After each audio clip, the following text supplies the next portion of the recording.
here in Tennessee, the Great Smoky Mountains, and we're going to see if we can scare up some black bears.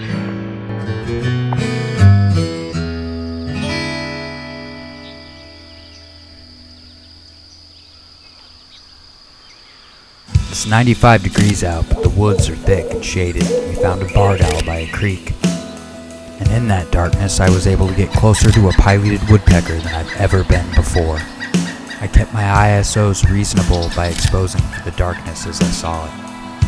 We climbed higher into the mountains, among the waterfalls, and vistas, ferns, and moss-covered rocks. And in one spot, Kim couldn't help but get into the water and play with barred owl number 2.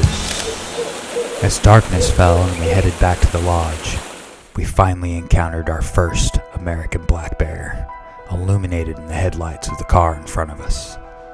And so at a safe distance with a 600mm lens, f4 at 6400 ISO, I got the best picture of my trip. She was a beautiful female. We drove 600 miles and hiked 11, one bear down, 1 day to go. For the second day in a row, we get up at 5:45 a.m. and head 30 minutes into the national forest. And the valley is veiled in a curtain of mist and fog. And the Great Smoky Mountains are living up to their name. White-tailed deer speckle the valleys, land cleared for farming by settlers in the 1800s. Smaller than Missouri deer, they are stunted from their hard mountain living. But you wouldn't know it, judging by the new racks still in velvet these young bucks are growing.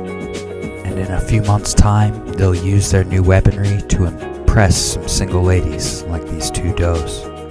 By late June, Missouri fawns are already born and sprinting around, but this mountain doe is still bearing her burden and looks to be due any day. It's a time of plenty, and this buck is picking the clover out of the field and leaving the rest.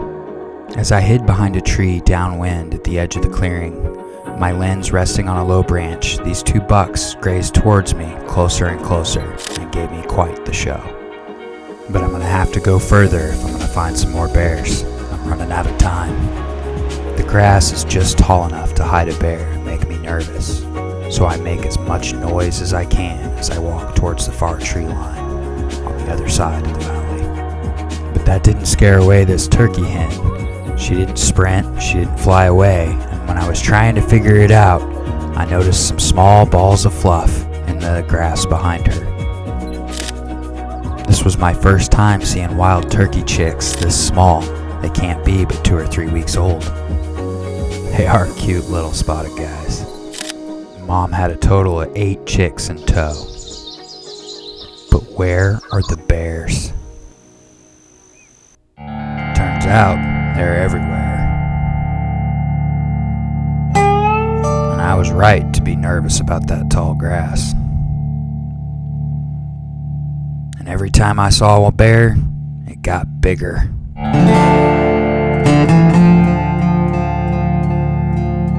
Now if I could just get one to look at me instead of walking away.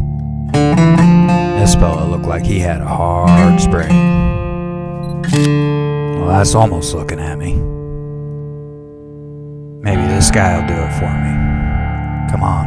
Hey, bear. And there it is, the money shot. That one's hanging in the living room. Notice this bear's got ear tags.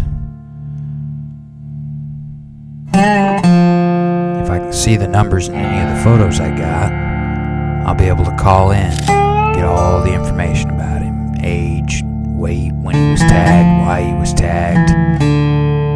Keep that in mind when you're doing wildlife photography and you see an animal with tags. By reporting it, you are helping to further conservation.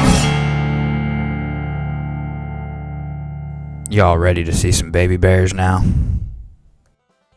All the way back we came, not too far from the road, we found a sow with 3 little cubs in tow. They were playing and climbing around in trees, licking the branches, just having a good old time. And boy, they were a blast to watch. But you gotta be safe. You gotta keep mom in sight. You gotta keep a safe distance. I want everybody to know that every one of these photos was taken from 30 to 50 yards away. I'll talk about that a little more later. And just a quarter mile away, I ran into this second-year cub. He gets a little more independence. Mama was about 50 yards deep into the woods, and I was a good 30 or 40 yards away from him, which gave me a 90-yard head start in case Mom got mad. Now, this little guy didn't want to stick around for a little bit. He gave me a look, gave me a smell, and then he took off like a shark in the grass. Check out that side eye he's giving me. The last bear I got for you today was the biggest one we got to see. He's probably about 400 pounds. Could be a she. I'm not really sure, to be honest. I didn't want to get close enough to check.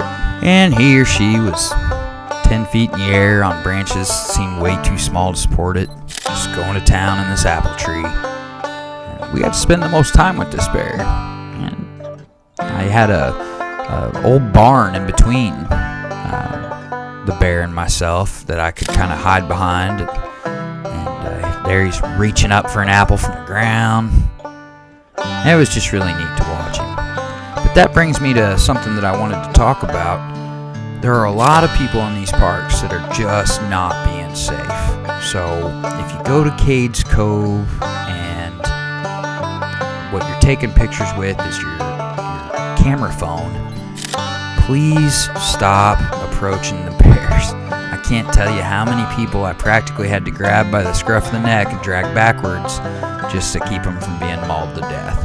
And that's why those rangers that work these national parks can sometimes have a little bit of an attitude, because people just take these animals for granted. I had so many people saying, oh, it's just a small bear. And I'd say, well, it's a 200-pound bear. What if it was a dog? Would you go pet a strange 200-pound dog?